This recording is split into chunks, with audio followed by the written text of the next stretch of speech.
K2 is the second highest mountain in the world, standing at 28,251 feet, 8,611 meters.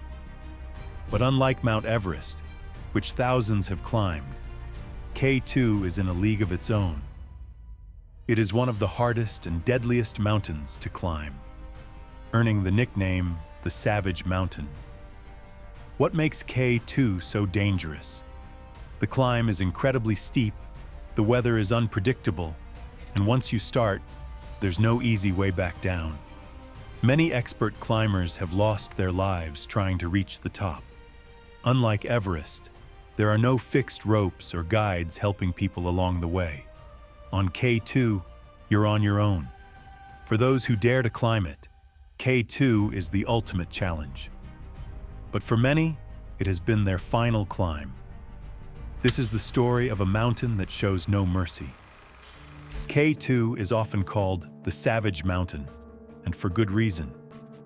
While Everest is higher, K2 is far more dangerous. Climbing it requires extreme skill, experience, and a lot of luck. One of the biggest challenges is the steepness of the mountain. Unlike Everest, which has relatively gradual slopes, K2 is almost vertical in some places. Climbers must use ropes, ice axes, and every bit of strength they have to pull themselves up. One wrong move can be fatal. Then there's the weather. K2 is known for sudden storms that bring high winds, freezing temperatures, and heavy snowfall. A clear day can turn deadly in a matter of hours, leaving climbers trapped in the cold with no way out. The numbers speak for themselves. For every 4 climbers who reach the top, 1 never comes back. That's a 25% death rate compared to Everest's 1%. Many climbers don't even make it past the bottleneck, a narrow and dangerous section near the summit, where huge chunks of ice can break off without warning. Even experienced climbers fear K2. Unlike Everest, where there are guides, Sherpas, and oxygen support, K2 offers none of that. The air is thin, making every step feel exhausting. Climbers have to carry their own gear, set up their own ropes, and rely only on their skills and judgment. For those who reach the top, the feeling is incredible, but for many, K2 becomes their final challenge. This is not a mountain that forgives mistakes. K2 was first identified and measured in 1856 by a British surveyor named Thomas Montgomery. He labeled it K2 because it was the second peak he mapped in the Karakoram Range. Unlike Everest, which has local names like Sagarmatha and Chomolungma, K2 has no native name, just a cold, scientific label that somehow fits its brutal nature. The first serious attempt to climb K2 happened in 1902, but the team never made it past 20,000 feet. Over the next few decades, different teams from Britain, the US, and Italy tried, but none could reach the top. Then, in 1954, an Italian team led by Ardito Desio finally succeeded. Achille Compagnoni and Lino Lazzadelli became the first men to stand on the summit. Their climb was brutal, and they nearly froze to death, but their success proved that K2 could be conquered. Since then, only a few hundred climbers have reached the top, compared to the thousands who have summited Everest. Many attempts have ended in tragedy. The 1979, 1986, and 1995 expeditions all saw multiple climbers perish. Even today, K2 remains one of the hardest mountains to climb. Advances in gear and technology have helped, but the mountain's sheer difficulty and unpredictable weather make it an extreme challenge. It is a place where only the best climbers dare to go, and even they know that K2 does not always let people return home. There are several ways to climb K2, but none of them are easy. Every route is dangerous, with steep cliffs, falling ice, and unpredictable weather making the climb a life-or-death challenge. The most common route is the Abruzzi Spur, used by most climbers. It starts on the Pakistan side and requires scaling nearly vertical rock faces covered in ice. At 26,000 feet, climbers reach the bottleneck, a narrow passage under massive, unstable ice blocks. Many climbers have lost their lives here when ice chunks suddenly collapsed. Another, even more dangerous path is the Magic Line, which is steeper and more direct, but offers no safe camps along the way. Only a handful of climbers have ever tried it. The season route is another alternative, avoiding some of the dangers of the Abruzzi Spur, but it has its own risks, including rock falls and exposed ledges with no margin for error. On the Chinese side, there's the North Ridge, which is less climbed due to difficult logistics and brutal weather. This route is so remote that climbers risk being stranded if something goes wrong. No matter the path, K2 offers no shortcuts or easy climbs. Every route is filled with danger, requiring technical skill, extreme endurance, and a little luck. The wrong decision, or just bad timing, can mean never making it back down.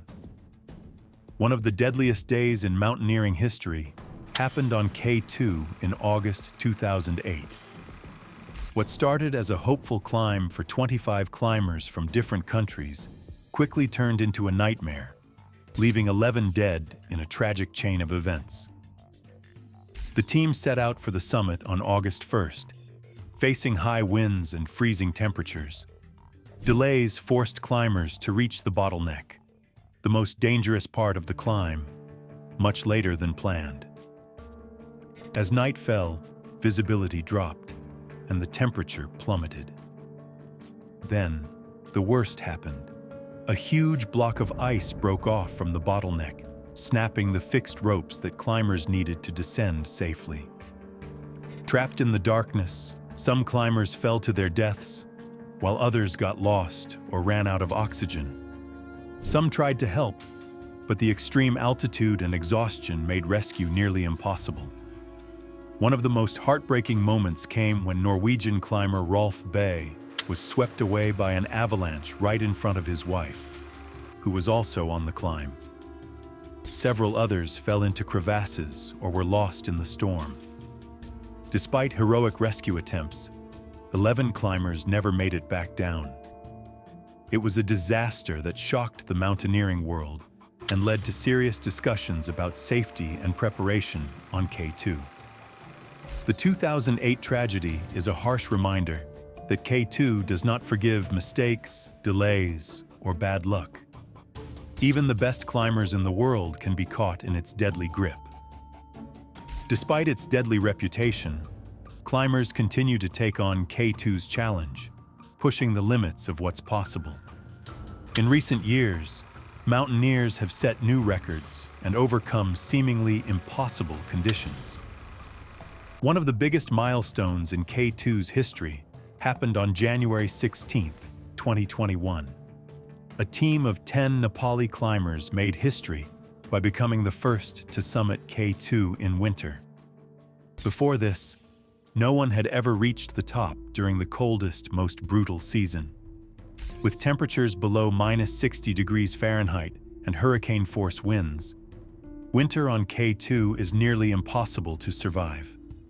But the team, led by Nirmal Purja and Mingma Gyalje Sherpa, worked together and proved that even the most extreme challenges can be conquered. Another incredible achievement came in 2018, when Polish climber Andrzej Bargiel became the first person to ski down K2. Instead of climbing down after reaching the summit, he put on skis and descended the entire mountain, something no one thought was possible. Even with these successes, K2 remains deadly. In July 2022, poor weather and overcrowding led to the death of 4 climbers. The mountain continues to demand the highest level of skill, endurance, and courage. For those who dare, K2 is the ultimate test. It's not about fame or glory. It's about pushing human limits in one of the harshest places on Earth. K2 is not just a mountain. It is a symbol of extreme adventure, danger, and human resilience. Unlike Everest, where thousands of climbers attempt the summit each year, K2 remains a challenge that only the most skilled and determined dare to face. Its steep slopes, unpredictable weather, and deadly ice falls make it one of the most dangerous places on Earth. Even the best climbers can't fully prepare for what K2 will throw at them. The stories of those who have lost their lives here serve as a warning. This is not a mountain that welcomes everyone. And yet, K2 continues to attract climbers who dream of reaching the top, knowing that success is never guaranteed. For some, the risk is worth it. The chance to stand on one of the most remote and unforgiving summits in the world. For others, the price is too high. In the end, K2 is not about conquering a peak. It's about testing the limits of human endurance. It is a place where nature reigns supreme and where even the strongest must show respect. Because on K2, one mistake can mean never coming back down. This is K2, without mercy. If you love stories like this, don't forget to subscribe. See you in the next adventure.